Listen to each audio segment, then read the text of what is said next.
세월호 참사로 온 국민이 비탄과 분노에 빠져 있습니다. 희생자 가족들과 국민들은 철저한 진상규명을 요구하고 있지만 시간이 지날수록 사건과 관련된 의혹들이 쏟아지고 있습니다. 하지만 정부와 수사당국은 각종 의혹에 대해 전혀 해명하지 못하고 납득할 수 없는 수사 결과 발표로 오히려 은폐 의혹만 불러일으키고 있습니다. 최근까지 밝혀진 여러 정황들을 볼 때 세월호 침몰 원인과 구조 수색 과정에 대한 정부의 진상 은폐 가능성이 높습니다.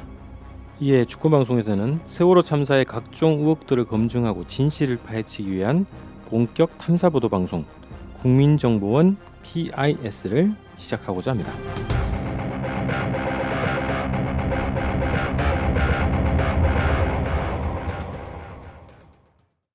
반갑습니다. 세월호의 진실을 추적하는 본격 탐사보도방송 국민정보원 PIS 2회 시작하겠습니다. 자, 지금까지 세월호의 사고 원인으로 무리한 증개축, 그리고 과적, 그리고 고박의 부실, 그리고 급격한 변침, 운항 미숙 등으로 세월호가 침몰했다. 이런 것들이 지금 정부 측 그리고 재판정에 제출된 검찰 공소장의 내용입니다. 그래서 오늘은 이 침몰 원인에 대한 집중 검증을 좀 한번 해보도록 하겠습니다. 자, 우선 그 본 검증에 들어가기 전에 세월호 관련 소식 몇 가지를 또 전해드려야 되겠습니다. 자, 우선 주권방송은 저희가 지난주 토요일입니다. 21일 날 소위 이제 구원파라고 불리고 있는 기독교 복음 침례회 신도회의 임시대변인을 맡고 있는 이태종 대변인을 만나서 인터뷰를 진행했습니다. 그래서 현 이 세월호 사건을 둘러싼 여러 가지 입장들, 그리고 검찰과의 관계, 이런 여러 가지 주제를 가지고 인터뷰를 했습니다. 그래서 저희가 홈페이지에 이제 공개를 했으니까요, 좀 참고를 해주시기 바라고요. 자, 세월호 소식 첫 번째 중에는 24일입니다. 24일 오전에 단원고 여학생의 시신이 이제 발견됐습니다. 16일만 이제 추가로 이제 발견이 된 거죠. 자, 4층 중앙 통로에서 구명조끼를 착용하지 않는 여성 한 명을 발견했는데 확인을 해보니까 단원고 2학년 2반 윤민지 학생으로 이제 확인이 됐습니다. 자, 아직까지 공식 발표상으로는 이제 실종자가 11명이 남아 있는 상황이고요. 하루빨리 구조되기를 좀 바라보겠습니다.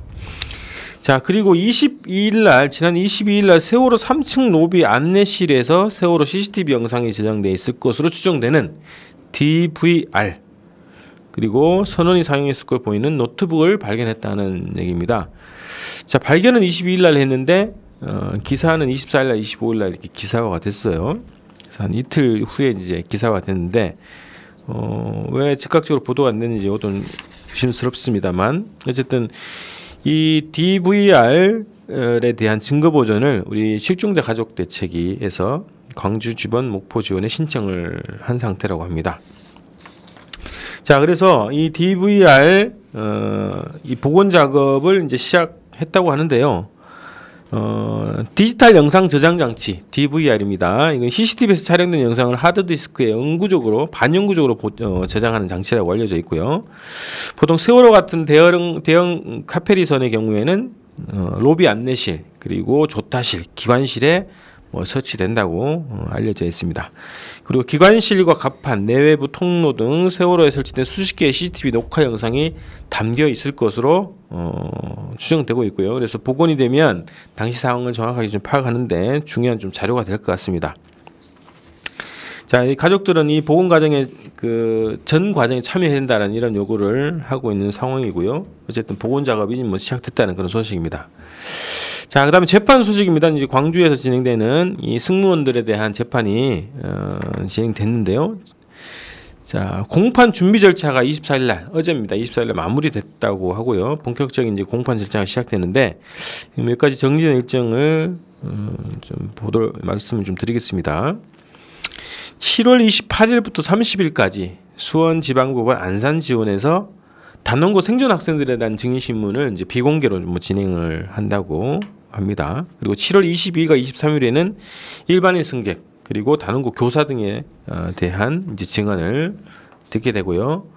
8월 12일과 13일에는 당시 현장에서 구조활동을 벌였던 해경 경비정 1, 2, 3정 소속의 13명 대원들에 대한 증인신문을 진행한다고 합니다. 그리고 지난주에도 말씀드렸던 것처럼 30일입니다. 오늘 30일 6월 30일 오하마나호에 대한 현장 검증을 실시하는 일정을 진행한다고 하고요. 그래서 다음 공판은 7월 8일 오전 10시에 광주에서 진행되게 됩니다. 자, 재판 소식이었고요. 자, 그다음에 국조특위 지금 여러분들 언론 보도를 거의 잘 못 보시겠죠. 국조특위가 어떻게 진행되는지 잘 소식이 모릅니다. 지금 제대로 굴러가는지도 모르겠는데 국회에서 활동하고 있는 그 진보당 소속의 의원님을 통해서 들은 소식은 여당과 야당 국조특위가 실제로 이 사건의 진실을 파헤칠 수 있을까 의심이 든다. 이런 의견을 좀 피력을 해주셨고요. 그리고 특히 뭐 민주당과 정의당이 포함된 야권이죠. 야권이 정말 무기력하다는 것은 다시 한번 재차 느낀다 이런 얘기를 또 해주셨어요. 어쨌든 이제 국조특위가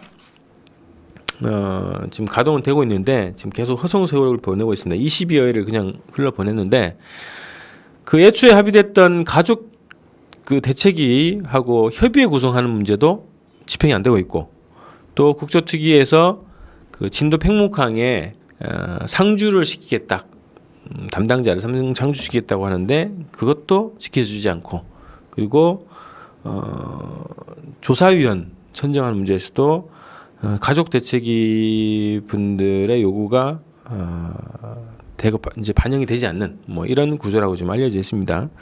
이런 상태에서 지금 여야가 또 각각 제각각 현장 방문을 지금 진행을 하고 있다는 소식입니다. 그래서 뭐 오늘은 뭐 새누리당에서는 인천을 방문한다고 하는 거고요.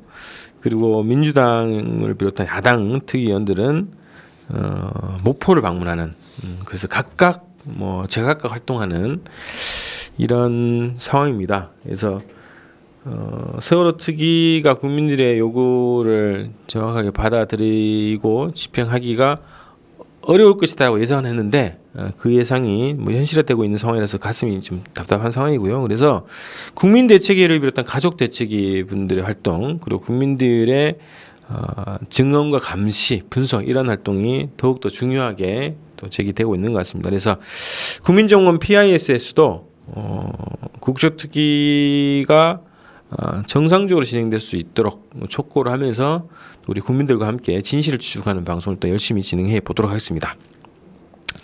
자, 시작하면서 제가 소개를 안 했네요. 우리 국민정보원 함께 진행하시는 우리 카이스트 곽동기 박사님 오늘도 함께 하셨습니다. 네, 안녕하세요. 네, 반갑습니다. 소개를 처음부터 해주셨어야죠. 그러게요. 실수를 했습니다. 제가. 괜찮습니다. 네. 자, 오늘은 한 가지 드릴 말씀이 있는데 그 단원고 학생 시신이 발견됐지 않습니까? 근데 이게 4층 중앙 통로네요. 네.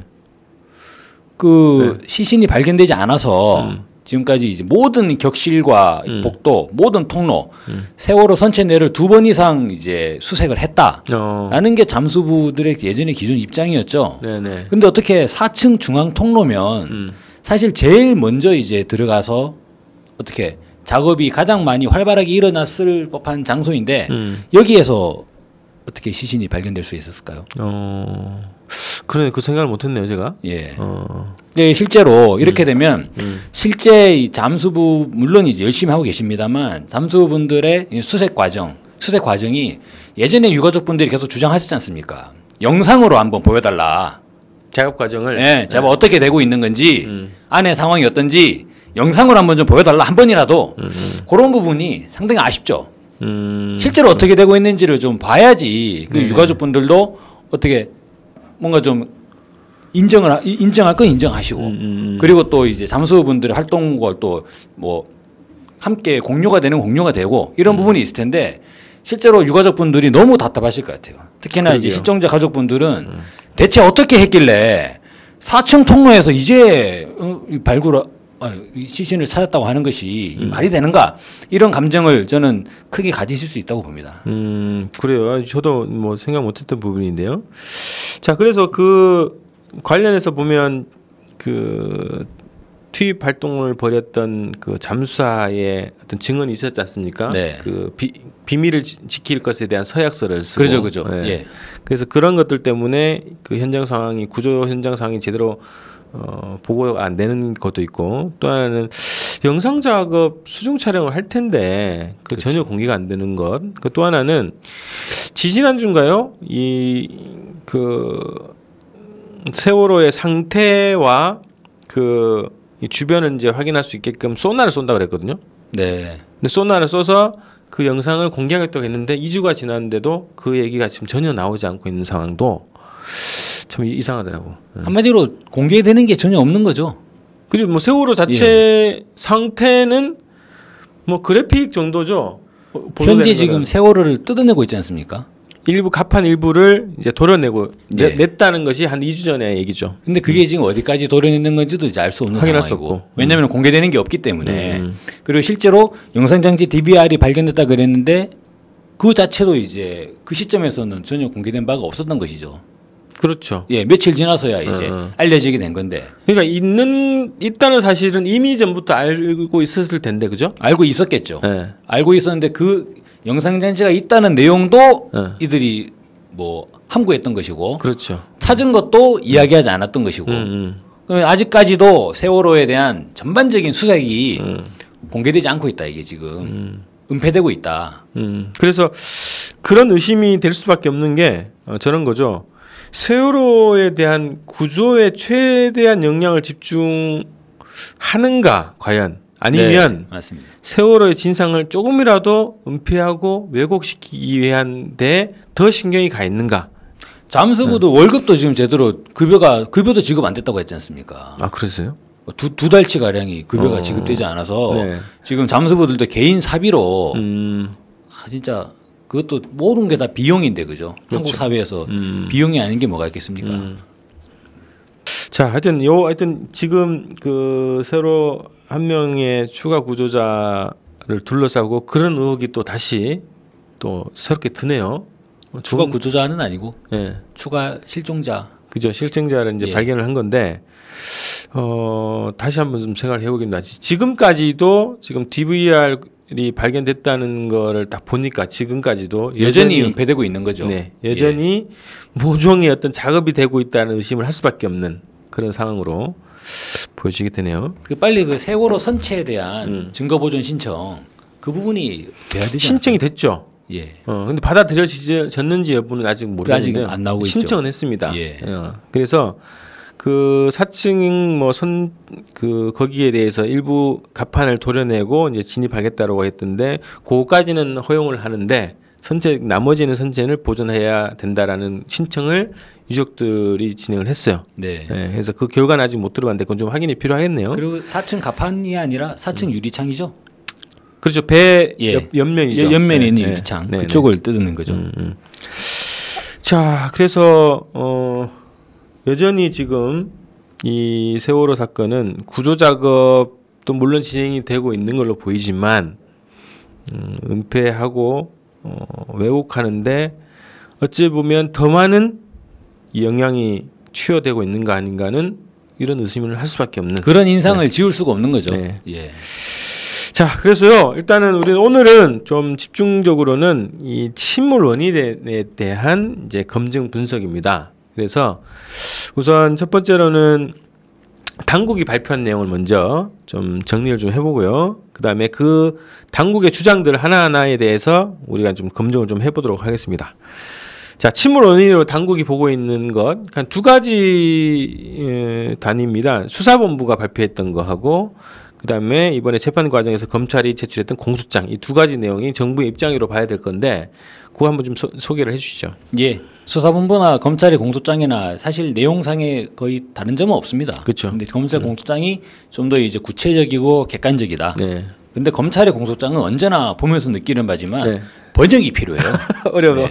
이게 이른바 법률 용어로 돼 있어가지고 똑같은 한국말인데 왜 이렇게 똑같은 한국말을 그렇게 어렵게 쓰는지 아무튼 그래서 법조용 그리고 예. 서민용으로 이제 두 가지 버전이 수사본부의 이제 먼저 발표 내용을 보면 예. 첫째 무리한 증축을 이야기하고 있죠. 네. 예, 세월호 증축이 첫 번째 문제가 되고 그리고 이제 이른바 세월호 자체의 구조적인 결함인데 첫째가 증축, 두 번째가 화물의 과적, 예. 세 번째가 평형수의 미비로 그렇죠. 인한 전반적인 무게중심의 상승이죠. 이 세 가지가 세월호의 복원력을 약화시켰다라고 이제 보고 있는 것이고 이 복원력의 약화의 결과로 인해서 정부의 주장은 뭐냐면 세월호가 급변침을 할 때 배가 전복이 됐다. 네. 이렇게 이야기되고 있죠. 급변침의 원인은 조타의 잘못. 그러니까 갑자기 이제 조타기를 트는 바람에 네. 예, 전복이 됐다. 이렇게 이야기하고 있습니다. 그러니까 이 주장은 구조적으로 침몰의 위험을 가지고 있는데 거기에 급변침이라는 작용이 들어가서 네. 침몰했다. 조타 미숙, 예, 조타의 잘못, 예, 조타의 잘못으로 급변침을 했다는 것이죠. 예. 급변침 실제로 이제 세월호에 대한 여러 가지 자료들을 보면 배가 급격하게 돌아간 건 맞아요. 그거는 뭐 누구나 배가 급격하게 돌아갔기 때문에 여러 가지 의혹들이 지금 제기되고 있는 상황이죠. 그렇죠. 예. 근데 검찰의 주장은 배가 급격하게 돌아가는 원인이 조타 문제로 배가 돌아갔다 이렇게 이야기하고 있는 것이죠. 네네네. 그래서 지난주에는 저희는 거기에 네. 집중을 했었죠. 네네. 자, 그럼 검찰의 공소장을 한번 정리를 해주시죠. 예. 세월호가 증축을 하잖아요. 네. 증축하는 과정에서 물론 증축 이후에 선박안전검사를 통해서 이제 세월호의 전반적인 재원을 규정을 받게 됩니다. 그 과정에서 화물의 최대치가 1077톤 그렇게 되죠. 그리고 평형수가 1565톤 네. 그리고 연료유 배가 가려면 기름이 있어야 되죠. 네. 560톤 청수는 이제 그 승객들이 이용하는 물, 식수 생활수, 그리고 이제 네. 뭐 화장실 이런 거 다 합쳐가지고 291톤 가량을 이제 적재하고 출항해야 된다라고 원래는? 규정을 받게 됩니다. 네네. 그런데 실제로 화물을 1000톤만 가지고 운행을 하려 그러면 세월호가 수지가 안 맞지 않습니까? 왜냐하면 세월호가 원래 수도권과 제주로 오고 가는 여객선으로 출발했지만 실제로 그 여객 손님들을 이른바 그 인천과 제주 간에 그 저가 항공사들 있잖아요. 이스타 항공이나 또 뭐 제주 항공 이쪽에 손님들을 많이 뺏긴 상황이기 때문에 세월호는 어차피 화물로 이윤을 내야 된다는 거죠. 그런데 화물로 이윤을 내야 되는데 허용 화물이 1000톤밖에 안 된다. 네. 이거는 세월호 보고 거의 영업이 할 수 없는 상황이 되기 때문에 세월호는 과적을 합니다. 이번에 4월 16일에 사고 당일에 세월호는 총 2142톤 가량의 화물을 적재했다. 한 2배 가량 했네요. 예, 검찰의 공소장에 이렇게 적시하고 있죠. 화물을 1000톤을 더 싣게 되면 어떻게 되겠습니까? 배가 무거워지죠. 그렇죠. 배가 무거워져서 배가 밑으로 푹 잠기게 됩니다. 그래서 이 현상을 은폐하기 위해서 어떻게 하느냐? 배 바닥에 배의 평형을 위해서 유지하고 있는 평형수를 뺀다고 하죠. 그래서 1310톤 가량을 이제 대폭적으로 감축을 하게 됩니다. 그리고 연료유나 청수도 전부 다 줄이게 돼요. 실제로 어떻게 되냐면 세월호에 원래 규정되어 있는 화물 규정은 화물이 1077톤, 평형수가 1565톤, 연료유 500, 청수 300 이래가지고 전부 다 총 중량이 3494톤, 대략 3500톤이에요. 네. 세월호는 전체 3500톤 가량의 짐을 실을 만하다 이렇게 되어 있는데 사고 당일에 어떻게 되어 있냐면 화물이 2142톤으로 2배 가량으로 실었다 하지 않습니까? 네. 근데 이걸 맞추기 위해서 평형수, 연료유, 청수를 줄여가지고 전체 총 중량이 3251톤. 그러니까 허용된 거는 3500톤인데 네. 사고 당일에 실은 게 3250톤이에요. 더 적네요. 그러면? 250톤이 작은 거죠. 예, 더 적습니다. 네. 이게 실제로는 이제 알려져 있지 않아요. 그러죠. 거의 모든 언론 지면에 세월호 과적, 그렇죠. 거의 뭐 죽음으로 향하는 과적, 뭐 이런 분위기지 않습니까? 몇 배 더 무겁게 실었다 이런 예. 얘기가 나오죠. 근데 실제로 보게 되면 물론 이제 평형수나 연료유, 청수 이런 부분들은 이제 부차적으로 들어가는 것이고 그것은 배 바닥에 싣는 것이죠. 그리고 화물은 엄밀히 말씀드리면 화물은 배의 가운데 싣게 됩니다. 지하 1층, 2층 뭐 이렇게 그렇죠. 거죠? 그죠? 그래서 맨 바닥에 기관실 쪽에 이 평형수와 이 연료유 같은 것들이 들어가게 되고 네. 그 위에 화물칸이 있고 그 위에 여객칸이 있죠. 그러니까 그렇죠. 이제 그런 구조죠. 그런 구조로 돼 있죠. 그런데 가운데 있는 화물칸에 과적을 하기 위해서 맨 바닥에 있는 이 평형수, 연료유 이런 부분들을 좀 뺐다는 거예요. 그런데 전체적으로 총 중량을 보면 3,250톤으로 전체 허용치를 넘지 않는 거예요. 그러네. 예. 네. 근데 이 그 무게 중심은 약간 상승할지라도 무게 중심은 상승을 합니다. 네. 무게 중심은 어떻게 상승을 하냐면 대략 1.7m 정도가 상승을 하게 돼요. 1.7m. 예. 네. 그래서 실질적으로 원래 이 세월호의 무게 중심이 세월호 무게 중심은 어디에 있게 되냐면 대략 화물칸 가운데 세월호의 중앙에 위치하게 됩니다. 네. 근데 이것이 1m 가량 상승하게 되는데 전체 세월호의 총 높이가 네. 27m 정도가 됩니다. 27m고 홀수선이 한 6m 된다고 그랬죠? 6.25m 네네. 그 정도가 되죠. 근데 전체가 27m인데 그 위에 물론 굴뚝도 있어요. 굴뚝 합치면 34m까지 됩니다. 네. 근데 굴뚝 빼고 말씀드리면 27m인데 실질적으로 무게 중심이 들어가는 공간이 화물칸 가운데 가는 게 들어간다는 거예요. 네. 그래서 무게 중심이 상승을 하는데 그 상승폭이 그렇게 크다고 말씀드리기는 어려운 네네. 그런 상황이죠. 그러니까 느낌은 이제 무게 중심이 올라간다 이렇게 느낌은 완전히 이제 역삼각형 느낌이 주어지거든요. 그렇죠. 근데 그런 게 아니라는 거죠 지금은. 세월호의 중앙에 세월호의 중앙에 무게 중심이 위치하는 그런 상황으로 보시면 됩니다. 네네. 이후에 검찰이 이야기하고 있는 거는 화물의 고박 문제죠. 네. 화물의 고박이 부실했다는 겁니다. 화물의 고박을 안 했다는 게 아니에요. 중요한 부분은 화물의 고박이 부실했다라고 하면서 그러니까 4개 할 거 2개 하고 뭐 이랬다는 거 아니에요? 그렇죠. 그래서 그 컨테이너 박스를 실을 때 이른바 콘이라고 해가지고 컨테이너 박스가 이제 직육면체로 돼 있지 않습니까? 네. 그거를 딱 끼우게 돼 있는 그런 이제 그런 끼우는 틀이 있다고 해요. 끼우는 틀이 있는데 일부 컨테이너가 규격에 맞지 않았다라고 이야기를 하고요. 그리고 컨테이너들을 쇠줄. 쇠줄로 이렇게 그걸 묶게 돼 있는데 네. 그것을 쇠줄로 묶지 않고 그냥 밧줄로 묶었다. 이렇게 이야기되고 있죠. 네네. 그리고 세월호의 차량, 세월호에는 이제 30여 대의 승용차와 그리고 이제 수많은 이 화물차들이 그 안에 그렇죠. 들어가 있게 되는데 세월호의 차량들이 원래는 이제 4개 바퀴를 전부 다 고정을 해야 되는데 2개의 바퀴만 고정을 했다. 이렇게 나와 있죠. 자, 그래서 검찰의 공소장이 뭐 수사본부 이제 발표랑 거의 이제 대동소이하죠. 그래서 중축과 과적, 평형수, 고박 이 문제로 보건력이 급격한 상실을 한 상태다. 세월호 자체는 고박은 아니고, 네. 그러니까 이제 증축과 과적과 평형수 미비로 네. 보건력이 상당히 위태로운 상황인데 거기에 고박도 제대로 하지 않았다라고 네. 이야기하죠. 네네. 그 상태에서 이제 조타를 잘못해가지고 급변침을 해서 화물이 와르르 쏟아졌다. 이런 주장입니다. 그래서 애초에 세월호 자체가 문제가 있는 그 배였다는 거고 그렇게 이야기했죠. 자, 그래서 지금 이제 침몰 원인을 이제 분석을 하고 검증을 해보는 거니까 침몰 원인으로 주장된 그 검찰 공소장을 중심으로 해서 하나하나 좀 얘기를 좀 해볼게요. 자, 저희들이 그 중에 제일 먼저 이제 저희가 하나의 반전이 일어난 게 뭐냐면 화물의 과적 부분이에요. 네. 그러니까 지금까지 많은 국민들이나 저희들도 세월호의 화물이 실제보다 무지하게 많이 실려가지고 세월호가 되게 무거운 상태였다라고 이제 알고 있는데 그렇죠. 실제로 들여다보면 평형수나 이런 부분에 뺐지 않습니까? 그래서 무게 중심이 올라가는 상황이 발생한 부분은 맞는데 세월호의 운항 자체에서 총 톤수는 규격을 넘지 않았어요. 오히려 작죠. 250톤 가량이. 적다는 거죠. 예. 그러니까 최대 적재 화물에서 최대 적재 중량보다는 낮은 수치로 실었다는 거예요.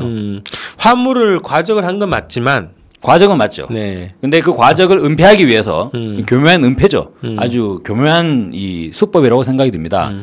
배 밑에 평형수를 빼버린 거죠. 예. 이건 뭐 모두 다 알고 계신 부분인데 제가 드리는 말씀은 뭐냐면 전체 총 중량을 넘지 않았다는 거예요. 요거는 전 왜냐면 이것이 왜 중요하냐면 과연 그러면 급변침으로 배가 뒤집어질 수 있는가 하는 부분에서 새로운 이제 우리가 의문점들을 가질 수 있다는 거죠. 네.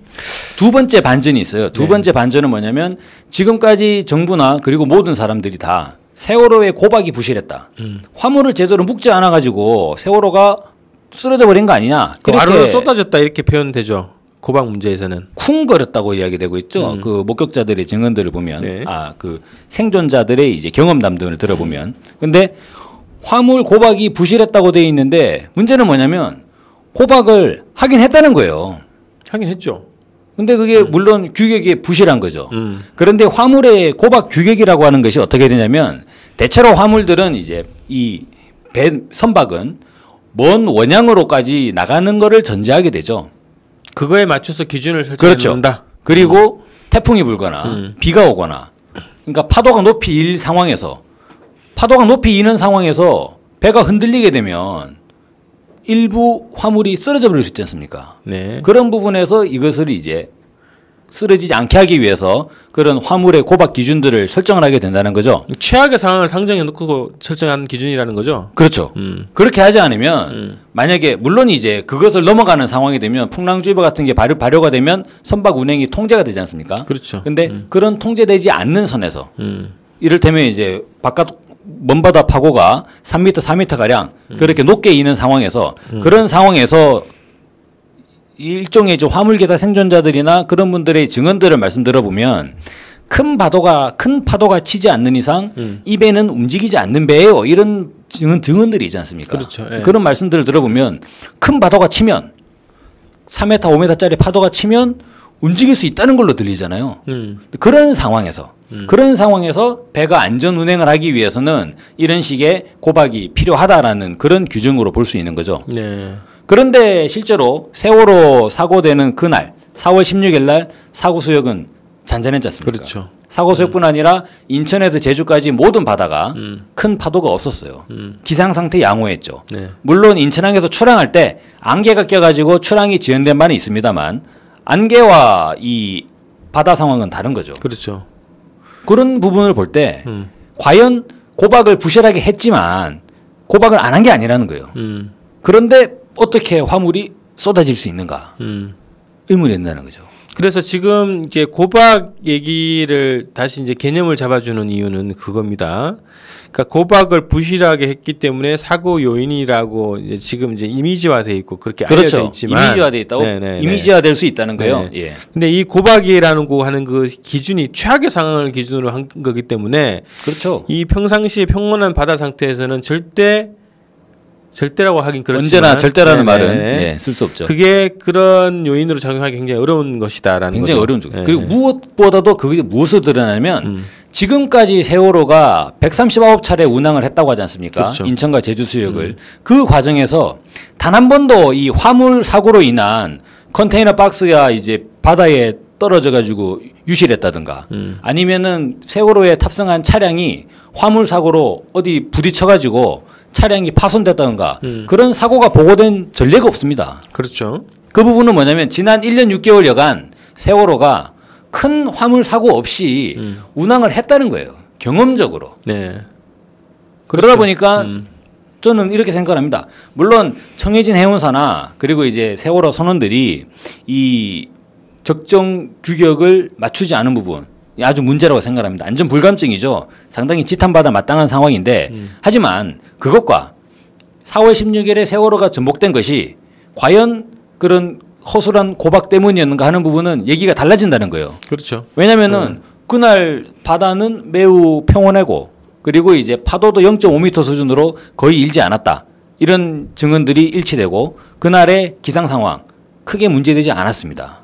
그런 상황에서 그리고 전체적으로 총 중량이 넘어간 것도 아니고 물론 이제 배 아랫부분에 평형수를 빼긴 했습니다만 전체 총 중량을 맞추면서 홀수선을 맞춘 부분이 있는 거죠. 그러한 배가 단순히 급변침으로 확 하고 넘어갔다. 이거는 거의 뭐 87년도 수준의 턱친이 억했다는 것과 거의 같은 급이라는 거죠. 그렇죠. 그래서 고박에 대한 이미지화되어 있는 걸 다시 한번 새롭게 이제 정립을 하자 그런 얘기고요.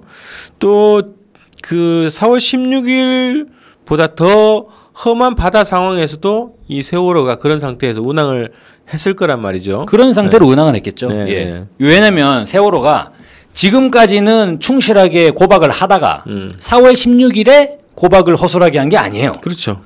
이게 상습범이라는 거예요. 상습범. 왜냐면은 고박에 설비 자체가 없었다고 하니까 그것을 구매하지 않았다고 하잖아요. 돈이 드니까. 그러면 고박하는 설비 자체가 없었기 때문에 세월호는 그 이전에 139회 운항하는 과정에서도 계속 그 상태로 운항을 했다는 거죠.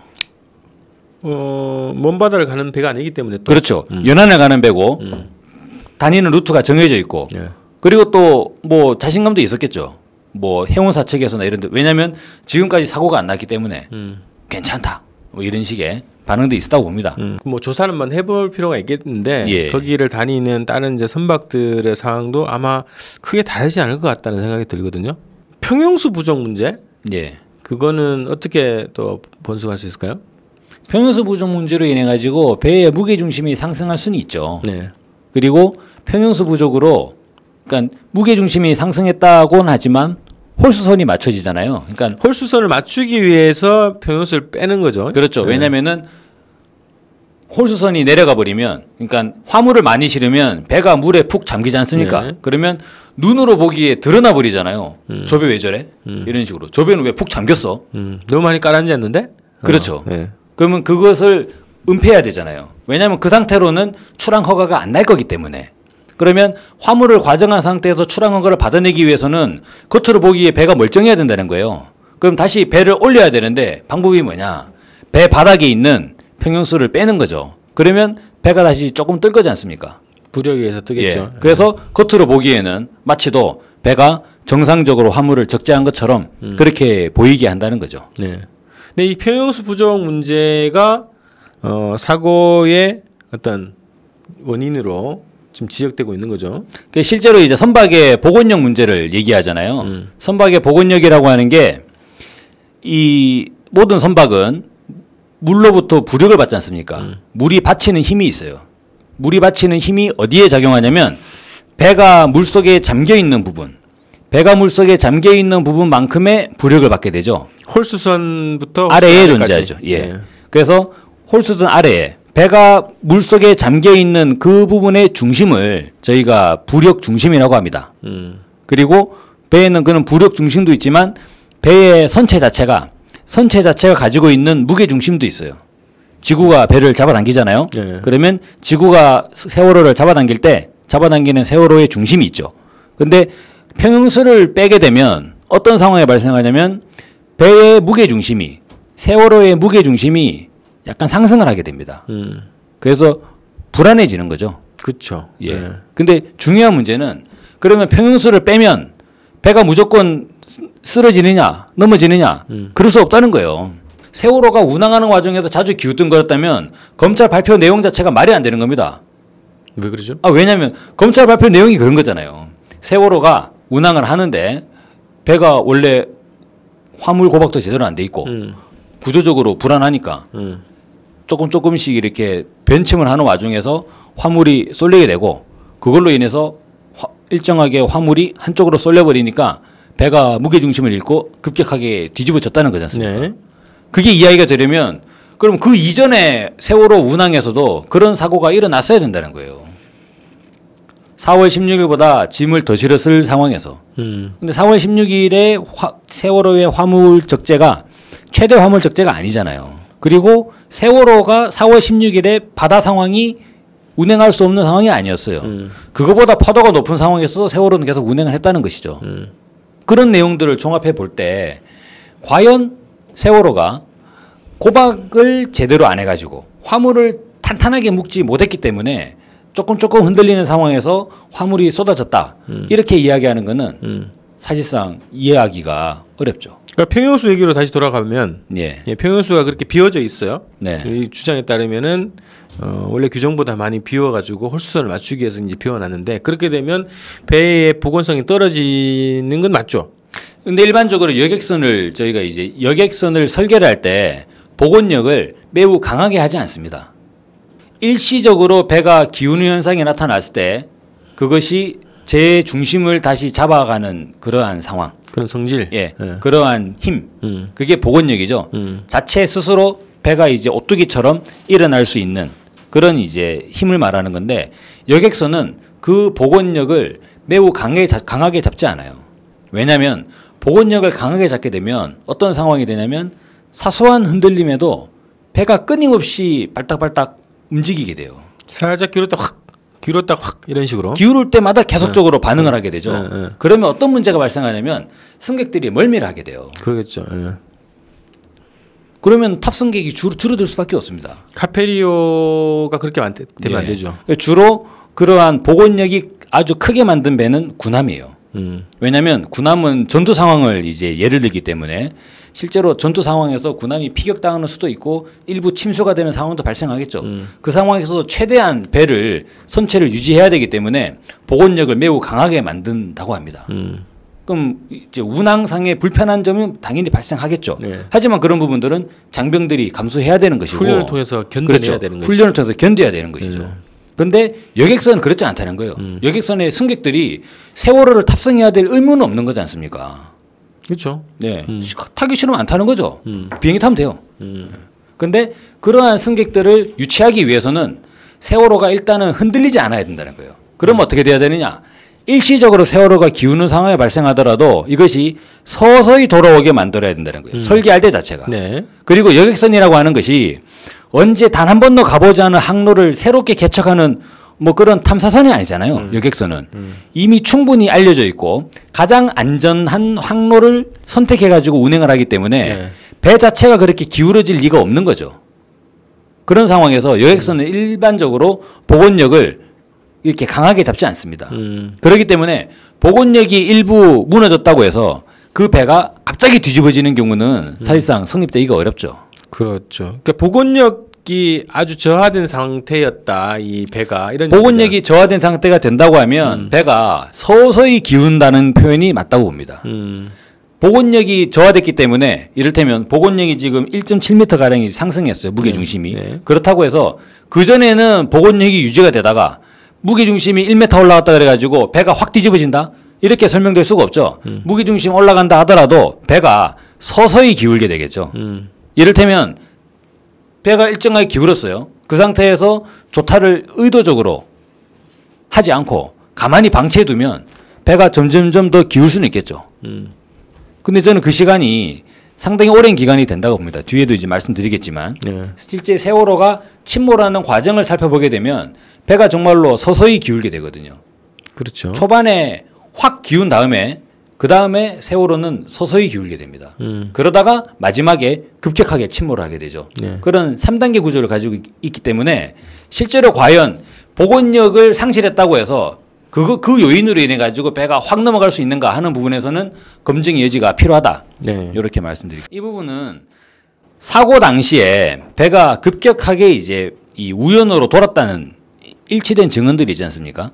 그렇죠. 예. 예, 배가 휙 돌아 나갔다라는 그런 생존자들의 증언도 있으시고, 자 그렇다면 화물 자체가 쏠리기가 어렵다면 배가 급격하게 회전하는 과정에서 그런 회전 원심력에 의해 가지고 화물이 쏠릴 수는 있지 않는가 이렇게 이야기할 수가 있는 거죠. 배는 오른쪽으로 가려고 하는데 물건들은 왼쪽으로 쏟아지는 그렇죠. 상황. 그러니까 일반적으로 제가 지금까지 말씀드린 경우는 세월호가 직진을 하는 경우, 직진을 하는 경우에 살짝 흔들리는 걸로 화물은 절대 쏟아질 수가 없죠. 그렇죠. 하지만 반론이 가능합니다. 뭐냐면 세월호가 사고 나는 시점에서 세월호는 급격하게 우회전하는 모습을 보이게 되죠. 현재 정부가 발표한 항적도에 의하면 세월호는 급격하게 우회전을 했다고 이야기되고 있고 또 일부 생존자들의 증언도 있습니다. 배가 이렇게 커브 돌듯이 꺾여 나갔다는 휙 돌았다는 증언도 있죠. 그런 말씀도 있죠. 그런 과정에서 그렇다면 급격하게 오른쪽으로 꺾여 나가는 과정에서 원심력에 의해 가지고 화물이 쏠려 나갈 수 있는가 이런 부분도 한번 생각해 볼 필요는 있다는 거예요. 그런데 그것도 말이 안 된다는 거죠. 왜냐하면 세월호가 급격하게 이렇게 방향이 틀어진다고 할 때 그 시점에서 세월호의 속도가 불과 5노트 세월호가 지금까지 운행하는 속도가 19노트, 21노트 이런 얘기를 했지 않습니까? 고속 상황에서 변침을 한 게 아니라는 거죠. 그렇죠. 실제로 세월호가 방향이 확 꺾일 때는 그거보다 속도가 훨씬 떨어진 시점이었다는 거예요. 이걸 잘 보셔야 되죠. 세월호는 6,800톤 가량의 매우 커다란 배죠. 커다란 배이기 때문에 조타수가 맨 처음에 변침을 하던 시각과 실제 배가 돌아 나가는 시각은 다를 수밖에 없습니다. 그렇잖아요. 세월호가 무슨 쪼매난 이제 쾌속종 보트가 아니잖아요. 그렇죠. 그러면 핸들을 꺾는다고 해서 바로바로 도는 게 아니에요. 핸들을 꺾으면 조타기가 꺾인 상황에서 일정한 힘을 받게 되죠. 그 힘의 과정에서 배가 천천히 돌아나가는 게 서서히 이제 그렇죠. 돌아가죠. 일반적이지 않습니까? 그리고 세월호급의 배들은 그렇기 때문에 대체적으로 대략 1초에 1도 정도 그 최대 타격을 했을 경우에 네. 최대 우회전을 이제 하더라도 1초에 1도 가량 서서히 이렇게 돌아나갈 수밖에 없잖아요. 네. 근데 그런 상황에서 배가 이미 방향을 선회하던 그 상황에서 정부 항적 기록 발표에 따르면 세월호 속도가 5노트였다는 거예요.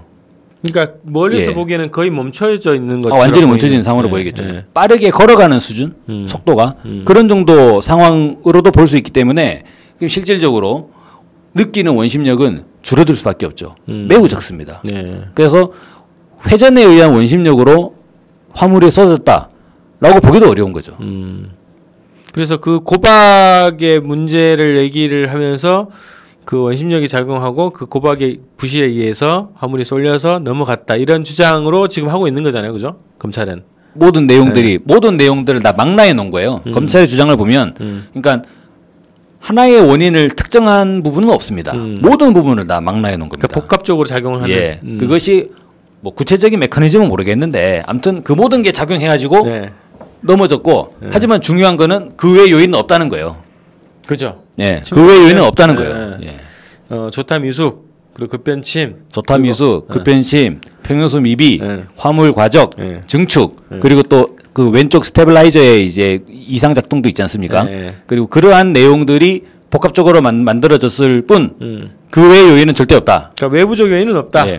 그리고 특히나 잠수함 충돌 같은 이야기를 하는 사람들은 구속. 잡아간다. 그렇게 되는 그렇죠. 거죠. 예. 자, 그래서 음신력에 의해서 그리고 뭐 고박 화물이 좀 작용을 하고 뭐 이런 것들 때문에 넘어갔다. 이런 주장은 성립이 되지 않는다라는 거 아닙니까, 그죠? 지금의 세월호 상황에서 세월호 항적 기록 상황에서는 설명이 안 되죠, 그게. 예. 자, 그래서 검찰의 주장이 그건데 그거를 다시 한번 좀 그 그림으로 좀 설명을 해주시죠. 화물이 예. 그래서 어떻게 쏟아지는가? 예, 실제로 화물이 쏟아지려면 이건 지극히 상식적인 이야기입니다. 화물이 쏟아지려면 일단 배가 심각하게 기울어야 돼요.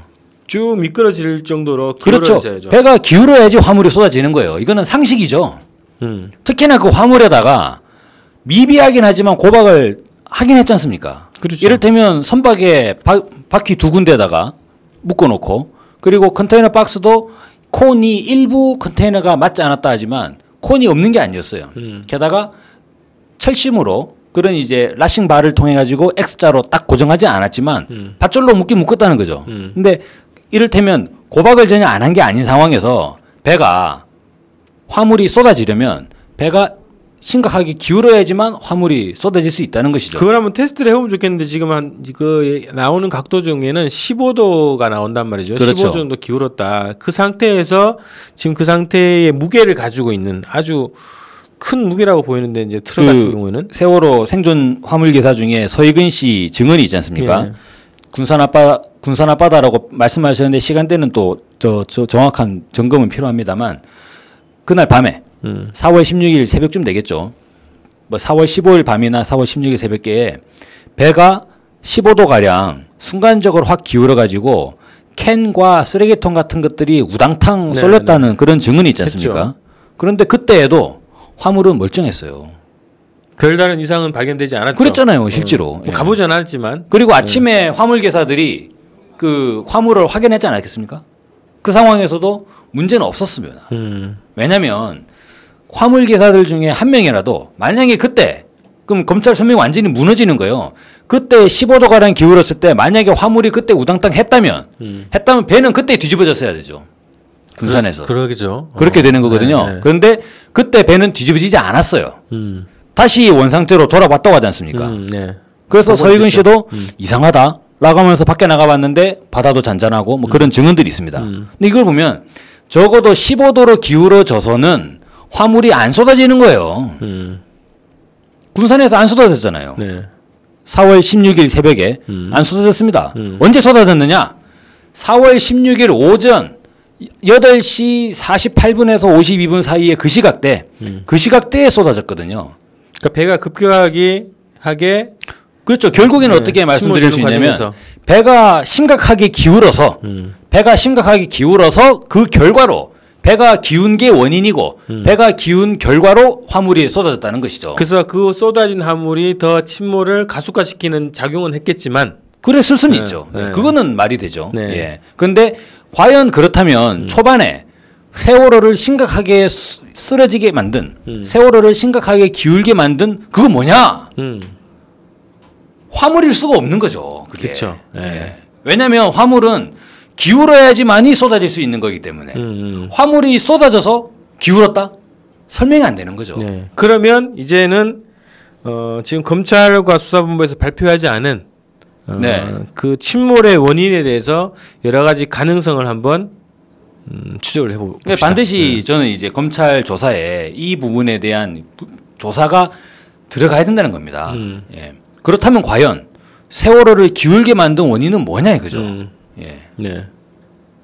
검찰은 물론 좋다 이야기하고 있는데 네네. 저는 반드시 이거 오하마노를 통해 가지고 6월 30일이죠. 네. 오하마노를 통해 가지고 현장 검증 해봐야 됩니다. 그만큼의 과정을 하고 예, 그만큼 무게를 싣고 평수 빼고 네. 돌려봐야 되는 거예요. 네. 예. 돌아가는가? 재판부가 이거를 국가에다가 명령을 해가지고 그전 똑같은 상태로 만들어서 하지 않은 이상 저번 주에도 저희가 주장을 네. 했지만 네.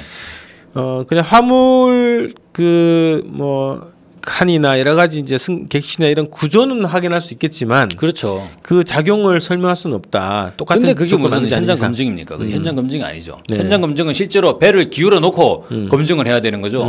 과연 조타실에 올라갈 수 있는가 없는가 그거를 검증해야 되지 않습니까? 네. 예. 그러기 위해서는 실제로 저는 이 검증이 반드시 필요하다고 봐요. 그것만이 지금에 일고 있는 온갖 의혹들을 저는 이제 가장 명확한 해명이라고 봅니다. 알겠습니다. 이거는 지금 뭐 국조특위위원분들이나 아니면 그 지금 요 관련한 이 진실을 파헤치는 분들, 그 가족 대책위 이런 분들이 만약에 이 방송을 들으시면 그 조건에 대해서 반드시 좀 제기를 해야 정확한 사고 원인을 확인할 수 있는 예. 최소한의 조치가 될 수 있다고 봐주시기 바라고 그 제기를 좀 해주시기 바라고요. 우선 그리고 또한 의문은 또 계속돼요. 예. 뭐냐면 그렇다면 화물이 쏟아질 때, 쏟아질 때를 보면 생존자들이 증언들이 있습니다. 뭐냐면 쿵 하는 소리가 났다. 그죠? 쿵 하는 소리가 나면서 배가 기울었다라고 이야기가 되고 있잖아요. 그 또 다른 증언은 예. 쿵 소리와 함께 물이 쏟아져 들어왔다라는 증언도 있어요. 예. 자, 그러면 검찰은 이렇게 이야기되는 거죠. 그 쿵 소리가 상부 갑판에 있던 컨테이너가 떨어지는 소리였다라고 이야기하고 있지 않습니까? 네. 근데 컨테이너가 수십 개를 쌓아놨는데 컨테이너가 쏟아질 때 쿵 하는 소리가 나나요? 아니면 와르르 쿵 하는 소리가 나나요? 그것도 검증을 해봐야 되겠는데 네. 쿵 소리가 나려면 네. 예를 들면 최소한 이렇게 돼야죠. 벽이 있고 이 벽을 쿵 때려야 돼. 네. 근데 선 위에 있는 컨테이너는 그 선 위에 갑판에 있단 말이죠. 선수. 선수. 예, 앞에 있는. 그러면 쏟아져야지 그냥 바다에. 그렇죠. 스르륵 뭐 예. 이렇게. 바다로 쏟아져야 되죠. 예. 쿵 하는 소리가 났다는 거예요. 근데 쿵 소리가 과연 화물이 쏟아지는 소리가 쿵으로 날 수 있느냐? 와당탕이 아닌가? 우르르 쾅으로 나야 되는 거 아닌가? 네. 라고 상식적으로 생각을 할 수가 있어요. 근데 그 과정에서 여기 보면 한 생존자분께서 증언하신 게 있습니다. 네. 어떻게 증언이 됐냐면 KBS 9시 뉴스에 나온 거죠. 쾅 할 때부터 배 밖에서 난간을 잡고 늘어져 있었어요. 라고 이제 말씀하시는 거죠. 그러고 나서 와당탕 하니까 배가 완전히 수장되더라고요. 쾅과 와당탕. 저는 확인해 봐야 된다고 봅니다. 네. 쾅과 와당탕이 시간대가 달라요. 저 현재 이 생존자분의 증언 말씀만 놓고 보면 쾅 하고 나서 배가 기울어서 잡고 있는데 그 다음 와당탕이 됐다는 그죠. 자, 얘기죠. 실제로 시간대를 보면 단원고 생존자가 119에 신고한 것이 8시 52분이었죠. 네. 배가 기울어 갑니다라고 했죠. 저 쾅 소리는 그 시점에서 말씀하셨던 부분이 맞다고 봅니다. 왜냐하면 그때 잡고 늘어져 계셨으니까. 배가 쓰러지지 않았는데 잡고 늘어져 있을 이유는 없는 거죠. 네. 그리고 쾅 소리 할 때부터 그때부터니까 잡고 늘어지기 시작한 상황이기 때문에 저 쾅 하는 소리는 8시 52분 경에 났다고 봐야 됩니다. 근데 그 다음에 말씀하시는 부분이 와당탕 하니까 배가 완전히 수장됐다라고 하지 않습니까? 저 와당탕 하는 소리는 그 다음 시점이죠. 네. 배가 완전히 수속으로 빨려 들어가는 시점이기 때문에. 그래서 실제로 쾅 하는 소리와 와당탕 하는 소리가 이게 다를 수 있다는 거예요. 다르게 보이네요. 수많은 생존자들은 쾅 하는 소리를 들었다. 또 쿵 하는 소리도 있습니다. 쿵 하는 소리를 들었다. 이런 증언들이 있습니다. 근데 그 증언들이 그렇다면 과연 화물이 쏟아져가지고 쿵 소리가 나느냐? 2,000톤이 되는데 뭐 2,000톤짜리 화물이 하나가 있는 것도 아니고 그죠? 여러 개의 뭐 차량들만 하더라도 수십 대가 있지 않습니까? 네. 수십 대의 차량이 쏟아지는데 당연히 우르르 쏟아지죠. 그게 어떻게 쾅 쏟아집니까? 그죠? 그것도 검증을 해봐야겠습니다. 예. 예. 그러면 쾅 소리는 뭐냐 대체? 당연히 검증을 해봐야 된다고 봅니다. 예. 그래서 보시기에는 그 배가 기울어지게 된 요인이 쾅이고 배가 완전히 수장되는데 더 가속화시킨 요인은 와당탕이다. 그렇죠. 예. 그렇게밖에 보여지지가 않아요. 예. 예. 그렇죠.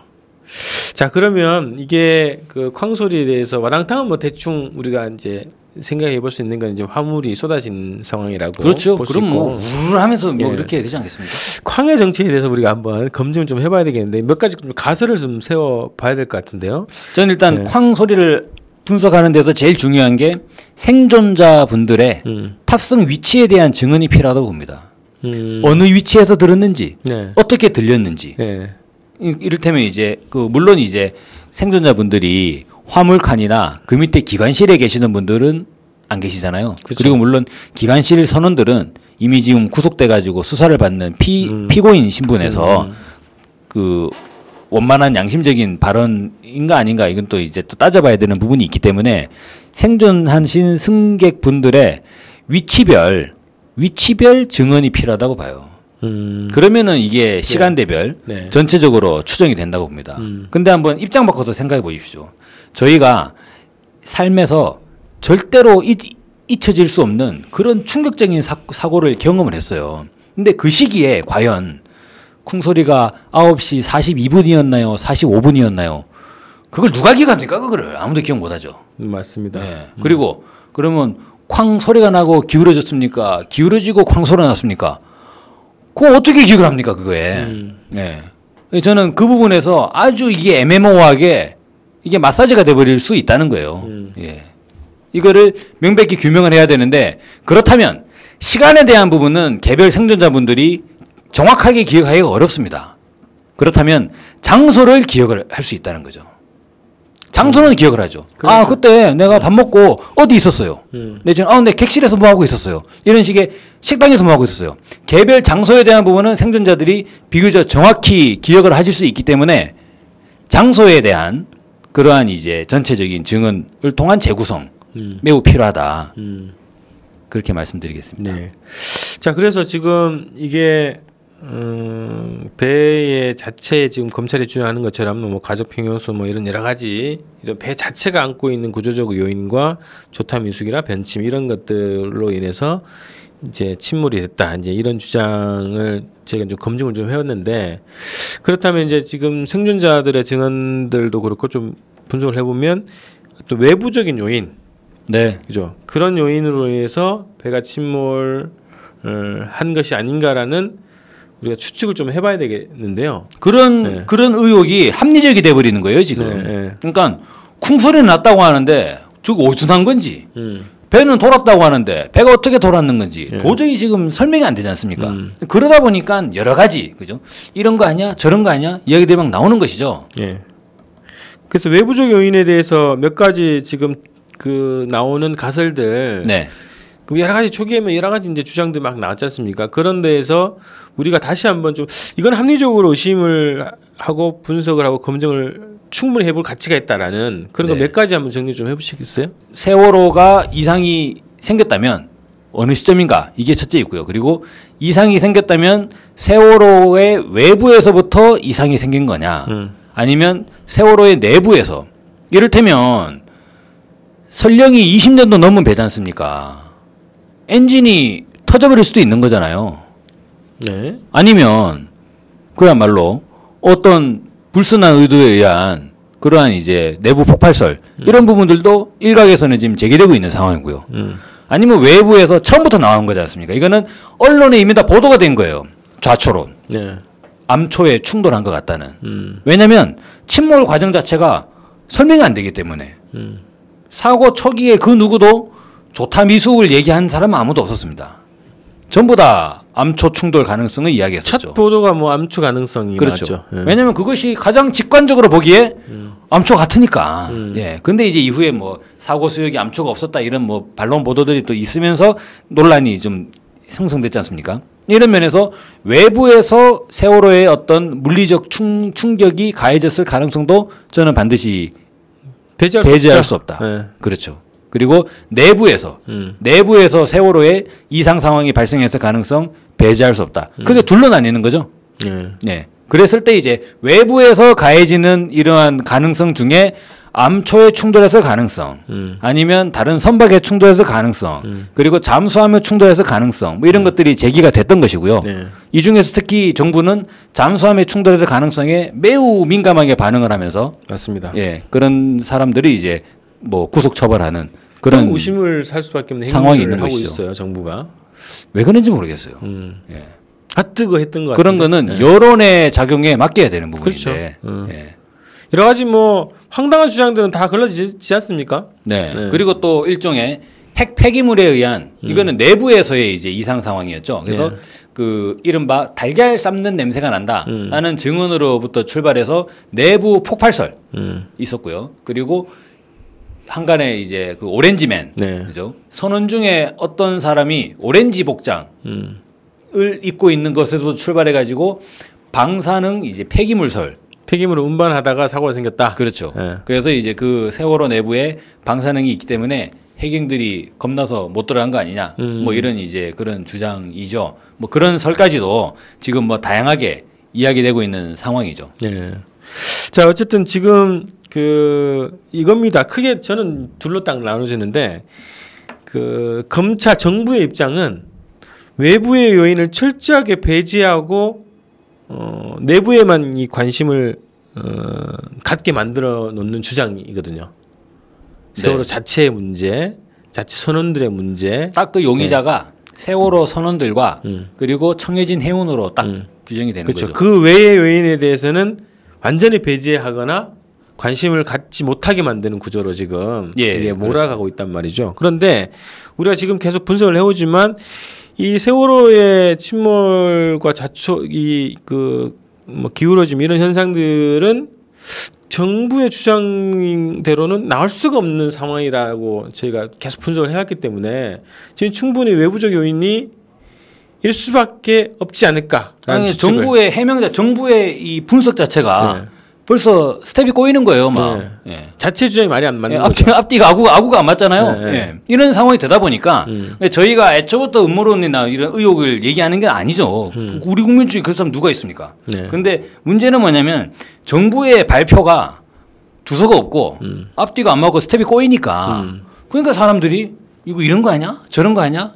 이러한 의문들이 제기가 되는 거죠. 거기다가 영상도 조작하고 그렇죠. 교신 내역도 조작하고 이런 조작이라는 것이 확인된 상황이기 때문에 그렇죠. 정부의 발표를 더욱더 신뢰할 수 없는 상황이라는 겁니다. 게다가 무엇보다도 구조도 제대로 안 하고 못했다기보다는 안 했다라고 하는 그런 심증이 들게끔 그렇죠. 그죠? 정부가 이래 놓고 있다 보니까 국민들이 나설 수밖에 없는 상황이 돼버린 거죠. 예전에 이 모든 책임은 정부에 있다고 봅니다. 자, 그래서 지금 아까 초반에 말씀드렸는데 VDR 영상 저장 장치 이것도 왜 이제서야 지금 발견됐다고 나오는지 그렇죠. 혹시 그 전에 발견되기 전에 모종의 조치를 취할 수도 있을 수 있겠다라는 의심을 할 수밖에 없는 상황으로 만들어 놓은 거예요. 지금 또 그런 것들처럼 수많은 증거 자료들이 왜곡되거나 은폐되거나 조작되거나 이런 과정 하에서 정부의 발표는 더욱더 신뢰를 잃을 수밖에 없는 상황이고 뭐 하나 지금 투명하게 없지 않습니까? 지금 박근혜 정부가 이 세월호 전국을 대하는 걸 보면 완전히 그 맹골수도 세월호 안에 있는 바닷물 같아요. 한 치 앞도 안 보이는 거죠. 뭐 하나 투명하게 공명하게 공개하는 건 없지 않습니까? 네, 맞습니다. 자, 그래서 저희가 이제 그래서 저희가 이렇게 검증을 또 해야 되고. 그렇죠. 저희도 바쁜 시간에 참 그죠. 예. 또 가족대책위랑 국민대책위도 자체로 자비로 막 검증을 하고 있어요. 조사를 하고 있고 그런 상황이 벌어지는 상황인데 자 어쨌든 정부의 주장 자체가 지금 말이 안 되는 상황으로 지금 가고 있고 그렇기 때문에 그 외의 가능성에 대해서 우리는 합리적으로 의심하고 그 가능성을 열어놓고 검증하고 조사해야 된다. 국조특위도 마찬가지고 언론도 마찬가지고 특히나 저는 그런 생각 들어요. 뭐 야당 특히 야당 그 국조특위 위원들이 에이 설마 이런 자세가 철저히 배제돼야 됩니다. 지금은 설마가 사람 잡아요. 2007년 이후에 그죠? 7년째지 않습니까?